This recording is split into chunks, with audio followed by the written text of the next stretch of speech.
Luck. I heard people say I'm the luckiest man on the planet. I like to think I stay ready. A wise man once told me luck isn't some mystical energy that dances around the universe, randomly bestowing people with satisfaction and joy. You create your own luck. Gotta get in my zone now. There's gonna be no talking. I'm gonna go in, I'm gonna think, and I'm gonna vision myself tearing this down. That's how you do it. You gotta vision it first. The truth about talent is, first, that it's God-given. When you wanna unleash that talent, your mind lets it go. You know, because it's there. You have to have the belief that when you draw from that well of talent, that it's gonna be there. You have to have that belief that when you go into the basket, no one that's on that court can stop you. Some people were born and put here to do certain things. I believe in karma. I just believe that, you know, what you put out in the world, you get back. The energy you put in the world, you get back. Jay-Z started with an intention to reach an audience that he knew he could speak to. That's what I think he tapped into, the intention to speak to an audience. He had a dream, he discovered his talent, he found his audience. Even being turned down from a record deal didn't stop him, it propelled him. I had a really outside dream of being a millionaire by the time I was 30 years old. I actually calculated what it would take and all these different things, and I had no idea, I had no plan of how I was going to arrive at this point. And when I first started making music, that's when I first realized that, you know, I was tapping into an emotion, and I knew there was small pockets of people all across the country that I spoke to directly, but I didn't have the vehicle to get to them. You know, I didn't have a record label at the time, so I tried to get a record deal, and I couldn't get a record deal.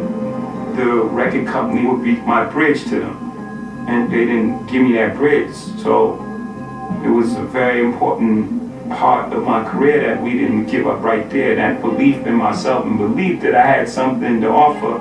So we built our own bridge, and, you know, I started my own record company. Only two things can get you through this, man. That's patience and persistence. Not easy, bro. Are you not entertained? Is this not why you were here? This right here we call a magic moment. Right now I'm thinking like, you know, where's this going? What does this track say? You know, I look at music like a puzzle, like I try to figure it out. You know, figure out what I'm gonna say on it, figure out the emotion of the track, what it's saying. Then I go through my Rain Man.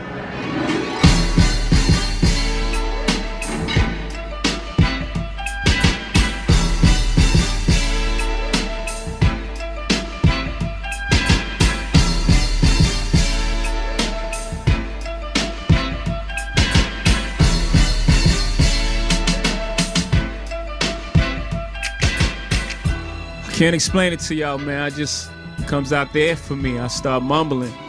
They say you put the right artist with the right track in the studio, leave the door crack and let God in. It's never been a nigga this good for this long, this hood, or this pop, this hot, or this strong with so. Our job is to find that genius level talent and then to apply it in a way that supports that genius level talent.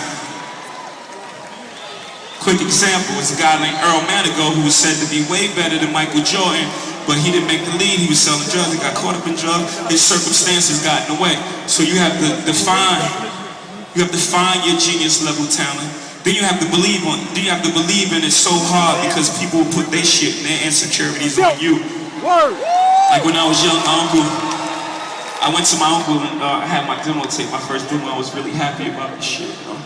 I played it for him. You know, I was like wide-eyed. I'm like, it went off. The first thing he didn't even say, keep up the good work. He was like, man, you ain't gonna never be better than LL Cool J. And I know he loved me. I forgive him for it, you know, but I think that something must have happened to him when he was trying to pursue his dreams. It didn't work out for him, so he was putting that on me. So you have to, even people that are close to you and love you, you have to have so much belief in this genius level talent that no matter what anyone says to you, you have to have this focus. So you have to find it. Yes! then you have to believe in it. Then you can't let nobody put their insecurities and shit on you. Hell yeah. Then you have to work. Just believe in your genius level talent. I believe in you. You just gotta keep your mind fresh, slate clear, and you gotta stay forever young tonight and always. It's your dream. And I know a lot of you already probably accomplished amazing things and will continue to accomplish amazing things. They don't want you to be inspired, those sort of people. They don't want you to be inspired. Always be inspired. But by far for me, the most important thing is inspiration. As an artist, if you ain't inspired to work, then you start thinking. Once you start thinking, you start forcing music. It's never good. My feeling is, whenever inspiration don't find you, you have to find it. Every now and again, I step outside of myself and I just look at my life objectively. Sometimes I find myself saying, who is that dude right there? Like, if you'd have told me 20 years ago that my life would be like this, I'm not sure I would have believed you.